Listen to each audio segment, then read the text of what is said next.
Lost Hearts by M.R. James.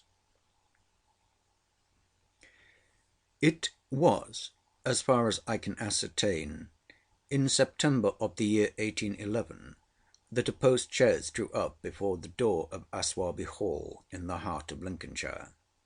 The little boy, who was the only passenger in the chaise, and who jumped out as soon as it had stopped, looked about him with the keenest curiosity during the short interval that elapsed between the ringing of the bell and the opening of the hall door. He saw a tall, square, red brick house, built in the reign of Anne. A stone-pillared porch had been added in the purer classical style of 1790. The windows of the house were many, tall and narrow, with small panes and thick white woodwork. A pediment, pierced with a round window, crowned the front. There were wings to right and left, connected by curious glazed galleries, supported by colonnades with the central block. These wings plainly contained the stables and offices of the house. Each was surmounted by an ornamental cupola with a gilded vane. An evening light shone on the building, making the window panes glow like so many fires.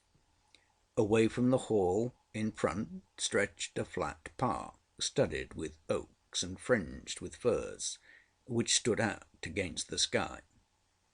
The clock in the church tower, buried in trees on the edge of the park, only its golden weathercock catching the light, was striking 6, and the sound came gently beating down the wind. It was altogether a pleasant impression, though tinged with the sort of melancholy appropriate to an evening in early autumn, that was conveyed to the mind of the boy, who was standing in the porch, waiting for the door to open to him.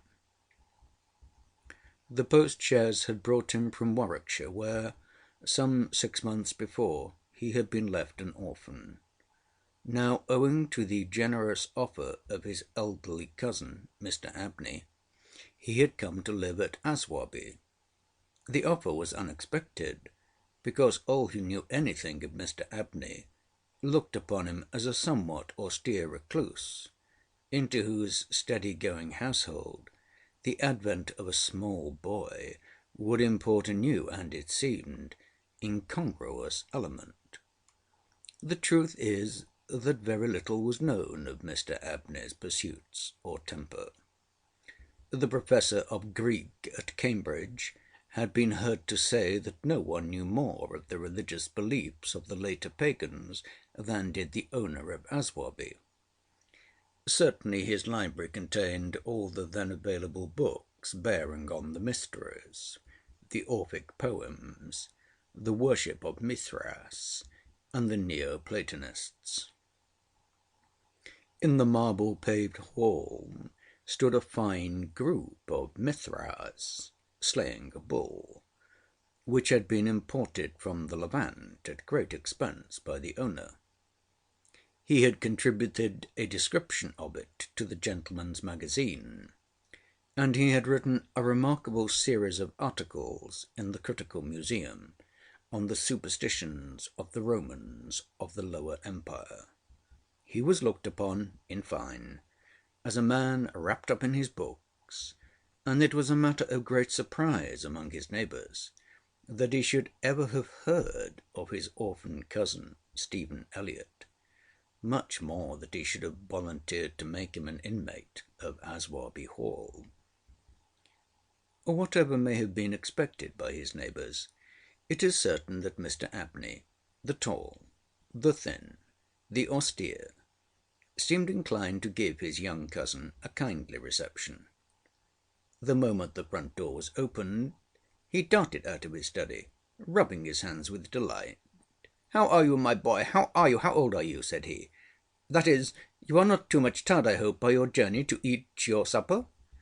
"No, thank you, sir," said Master Elliott. "I am pretty well." "Well, that's a good lad," said Mr Abney. "And how old are you, my boy?" It seemed a little odd that he should have asked the question twice in the first 2 minutes of their acquaintance. "I'm 12 years old next birthday, sir," said Stephen. "And when is your birthday, my dear boy? 11th of September, eh? Well, that is well. That is very well. Nearly a year hence, isn't it? I like to get these things down in my book. Sure it's 12? Certain?" "Yes, quite sure, sir." "Well, well. Take him to Mrs Bunch's room, Parkes, and let him have his tea, supper, whatever it is." "Yes, sir," answered the staid Mr Parkes, and conducted Stephen to the lower regions. Mrs Bunch was the most comfortable and human person whom Stephen had as yet met at Aswarby. She made him completely at home. They were great friends in a quarter of an hour, and great friends they remained. Mrs Bunch had been born in the neighbourhood some 55 years before the date of Stephen's arrival, and her residence at the Hall was of 20 years' standing.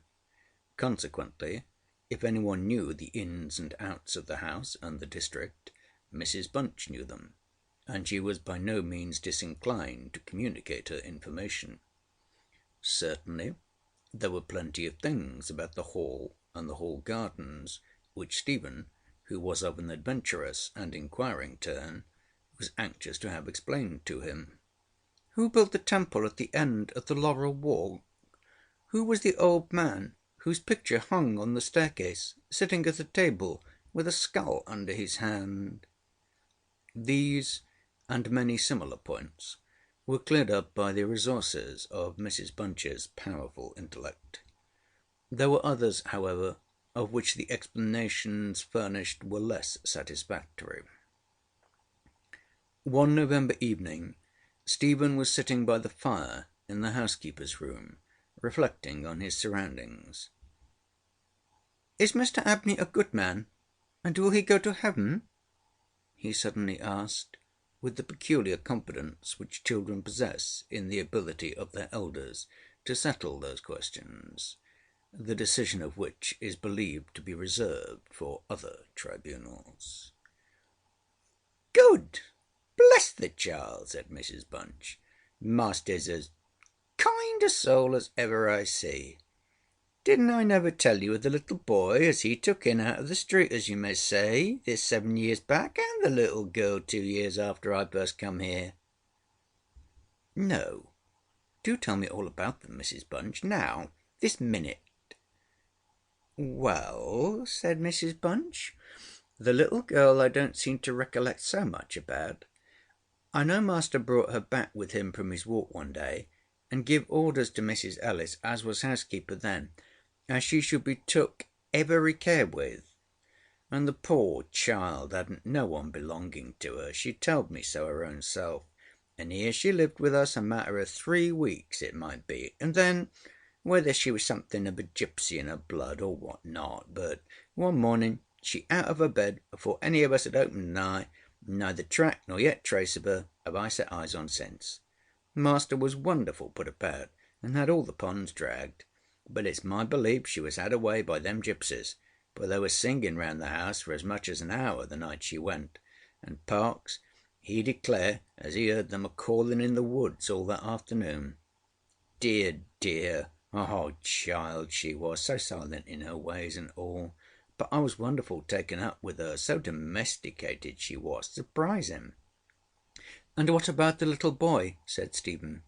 "Ah, that poor boy!" sighed Mrs Bunch. "He were a foreigner. Jevony he called hisself, and he come a tweaking his hurdy-gurdy round and about the drive one winter day, and master had him in that minute, and asked all about where he came from, and how old he was, and how he made his way, and where was his relatives, and all as kind as heart could wish. But it weren't the same way with him. They're a unruly lot, them foreign nations, I do suppose.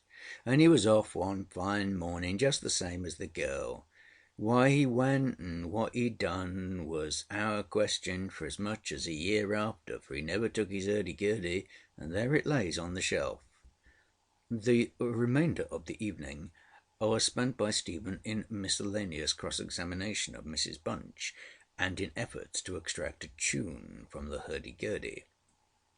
That night he he had a curious dream.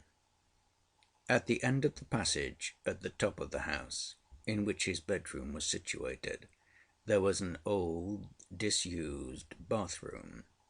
It was kept locked, but the upper half of the door was glazed, and since the muslin curtains which used to hang there had long been gone, you could look in and see the lead-lined bath affixed to the wall on the right hand, with its head toward the window. On the night of which I am speaking, Stephen Elliott found himself, as he thought, looking through the glazed door. The moon was shining through the window, and he was gazing at a figure which lay in the bath. His description of what he saw reminds me of what I once beheld myself in the famous vaults of St. Michan's Church in Dublin, which possesses the horrid property of preserving corpses from decay for centuries. A figure, inexpressibly thin and pathetic, of a dusty leaden colour, enveloped in a shroud-like garment, the thin lips crooked into a faint and dreadful smile, the hands pressed tightly over the region of the heart. As he looked upon it, a distant, almost inaudible moan seemed to issue from its lips, and the arms began to stir. The terror of the sight forced Stephen backwards, and he awoke to the fact that he was indeed standing on the cold boarded floor of the passage in the full light of the moon. With a courage which I do not think can be common among boys of his age, he went to the door of the bathroom to ascertain if the figure of his dreams were really there. It was not, and he went back to bed. Mrs Bunch was much impressed next morning by his story, and went so far as to replace the muslin curtain over the glazed door of the bathroom. Mr Abney, moreover, to whom he confided his experiences at breakfast, was greatly interested, and made notes of the matter in what he called his book. The spring equinox was approaching, as Mr Abney frequently reminded his cousin, adding that this had been always considered by the ancients to be a critical time for the young, that Stephen would do well to take care of himself and to shut his bedroom window at night, and that Censorinus had some valuable remarks on the subject. Two incidents that occurred about this time made an impression upon Stephen's mind. The first was after an unusually uneasy and oppressed night that he had passed, though he could not recall any particular dream that he had had. The following evening Mrs Bunch was occupying herself in mending his nightgown. "Gracious me, Master Stephen," she broke forth rather irritably, "how do you manage to tear your night-dress all to flinders this way? Look here, sir, what trouble you do give to poor servants that have to darn and mend after you." There was, indeed, a most destructive and apparently wanton series of slits or scorings in the garment, which would undoubtedly require a skilful needle to make good. They were confined to the left side of the chest, long parallel slits about 6 inches in length, some of them not quite piercing the texture of the linen. Stephen could only express his entire ignorance of their origin. He was sure they were not there the night before. "But," he said, "Mrs Bunch, they are just the same as the scratches on the outside of my bedroom door, and I'm sure I never had anything to do with making them." Mrs Bunch gazed at him open-mouthed, then snatched up a candle, departed hastily from the room, and was heard making her way upstairs. In a few minutes she came down.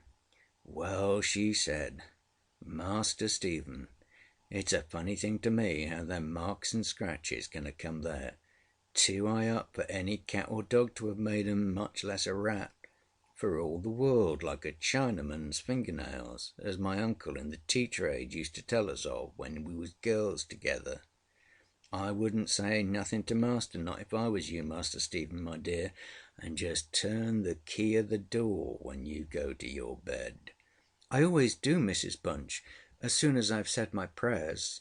Ah, that's a good child. Always say your prayers, and then no one can't hurt you. Herewith Mrs Bunch addressed herself to mending the injured nightgown, with intervals of meditation, until bedtime. This was on a Friday night in March 1812. On the following evening the usual duet of Stephen and Mrs Bunch was augmented by the sudden arrival of Mr Parkes, the butler, who as a rule kept himself rather to himself in his own pantry. He did not see that Stephen was there. He was, moreover, flustered and less slow of speech than was his wont. "Master may get up his own wine if he likes of an evening," was his first remark. "Either I do it in the daytime or not at all, Mrs Bunch. I don't know what it may be. Very like it's the rats or the wind getting to the cellars, but I am not so young as I was, and I can't go through with it as I have done." "Well, Mr Parkes, you know it is a surprising place for the rats, is the Hall." "I'm not denying that, Mrs Bunch, and to be sure, many a time I've heard the tale from the men in the shipyards about the rat that could speak. I never laid no confidence in that before, but to night, if I demeaned myself to lay my ear to the door of the further bin, I could pretty much have heard what they was saying." "Oh, there, Mr Parkes, I've no patience with your fancies. Rats talking in the wine cellars, indeed! Well, Mrs Bunch, I've no wish to argue with you. All I say is, if you choose to go to the far bin and lay your ear to the door, you may prove my words this minute." "What nonsense you do talk, Mr Parkes! Not fit for children to listen to. Why, you'll be frightening Master Stephen there out of his wits." "What, Master Stephen?" said Parkes, awaking to the consciousness of the boy's presence. "Master Stephen knows well enough when I'm a playing a joke with you, Mrs Bunch." In fact, Master Stephen knew much too well to suppose that Mr Parkes had in the first instance intended a joke. He was interested, not altogether pleasantly, in the situation, but all his questions were unsuccessful in inducing the butler to give any more detailed account of his experiences in the wine cellar. We have now arrived at March 24th, 1812. It was a day of curious experiences for Stephen, a windy, noisy day, which filled the house and the gardens with a restless impression. As Stephen stood by the fence of the grounds and looked out into the park, he felt as if an endless procession of unseen people were sweeping past him on the wind, borne on resistlessly and aimlessly, vainly striving to stop themselves, to catch at something that might arrest their flight and bring them once again into contact with the living world of which they had formed a part.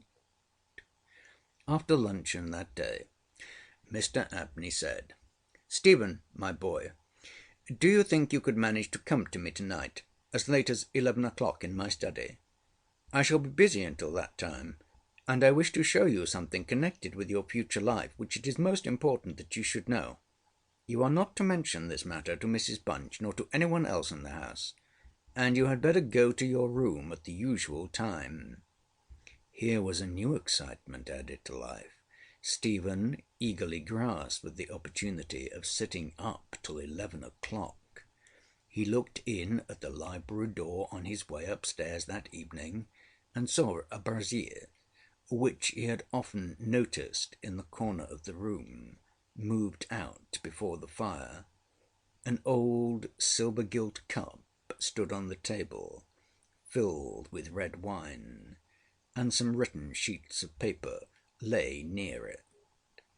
Mr Abney was sprinkling some incense on the brazier from a round silver box as Stephen passed, but did not seem to notice his step.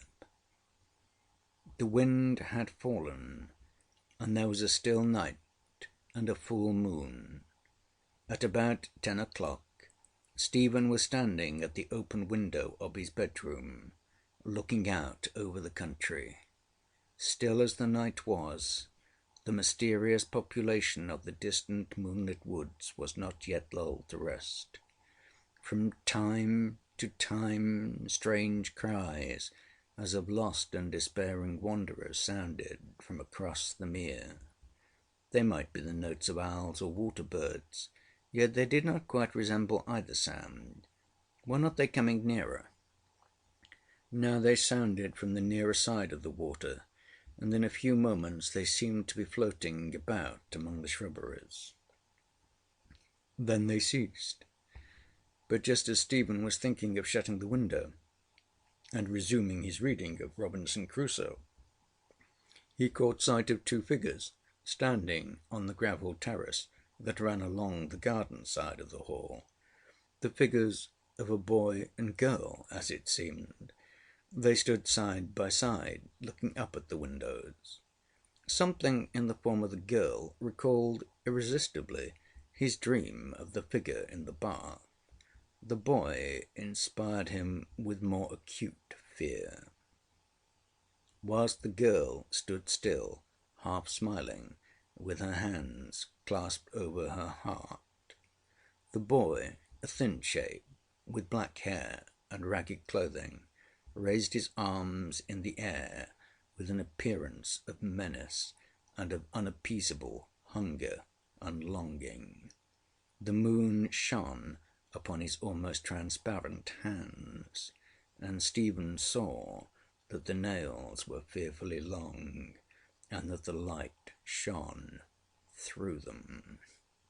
As he stood with his arms thus raised, he disclosed a terrifying spectacle.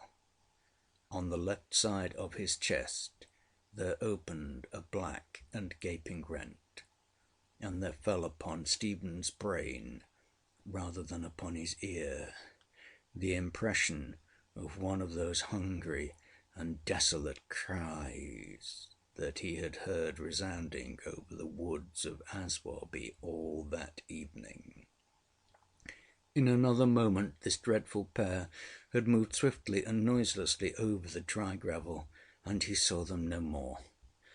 Inexpressibly frightened as he was, he determined to take his candle and go down to Mr Abney's study, for the hour appointed for their meeting was near at hand. The study, or library, opened out of the front hall on one side, and Stephen, urged on by his terrors, did not take long in getting there. To effect an entrance was not so easy. It was not locked, he felt sure, for the key was on the outside of the door as usual. His repeated knocks produced no answer. Mr Abney was engaged. He was speaking. What? Why did he try to cry out? And why was the cry choked in his throat? Had he too seen the mysterious children? But now everything was quiet, and the door yielded to Stephen's terrified and frantic pushing. On the table in Mr Abney's study certain papers were found which explained the situation to Stephen Elliott when he was of an age to understand them.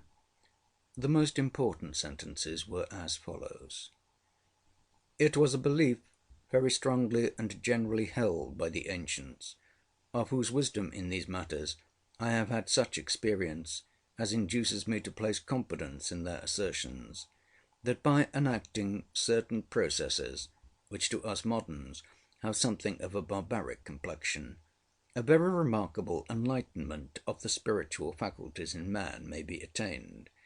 That, for example, by absorbing the personalities of a certain number of his fellow creatures, an individual may gain a complete ascendancy over those orders of spiritual beings which control the elemental forces of our universe. It is recorded of Simon Magus that he was able to fly in the air, to become invisible, or to assume any form he pleased, by the agency of the soul of a boy, whom, to use the libellous phrase employed by the author of the Clementine Recognitions, he had murdered. I find it set down, moreover, with considerable detail in the writings of Hermes Trismegistus, that similar happy results may be produced by the absorption of the hearts of not less than 3 human beings below the age of 21 years. To the testing of the truth of this receipt I have devoted the greater part of the last 20 years, selecting as the corpora vilia of my experiment such persons as could conveniently be removed without occasioning a sensible gap in society. The first step I effected by the removal of one Phoebe Stanley, a girl of gipsy extraction, on March 24th, 1792. The second by the removal of a wandering Italian lad named Giovanni Paoli on the night of March 23rd, 1805. The final victim, to employ a word repugnant in the highest degree to my feelings, must be my cousin Stephen Elliott. His day must be this March 24th, 1812. The best means of effecting the required absorption is to remove the heart from the living subject, to reduce it to ashes, and to mingle them with about a pint of some red wine, preferably port. The remains of the first 2 subjects, at least, it will be well to conceal. A disused bathroom or wine cellar will be found convenient for such a purpose. Some annoyance may be experienced from the psychic portion of the subjects, which popular language dignifies with the name of ghosts. But the man of philosophic temperament, to whom alone the experiment is appropriate, will be little prone to attach importance to the feeble efforts of these beings to wreak their vengeance on him. I contemplate with the liveliest satisfaction the enlarged and emancipated existence which the experiment, if successful, will confer on me, not only placing me beyond the reach of human justice, so called, but eliminating to a great extent the prospect of death itself. Mr. Abney was found in his chair, his head thrown back, his face stamped with an expression of rage, fright, and mortal pain. In his left side was a terrible lacerated wound, exposing the heart. There was no blood on his hands, and a long knife that lay on the table was perfectly clean. A savage wild cat might have inflicted the injuries. The window of the study was open, and it was the opinion of the coroner that Mr. Abney had met his death by the agency of some wild creature. But Stephen Elliott's study of the papers I have quoted led him to a very different conclusion. The End of Lost Hearts by M. R. James.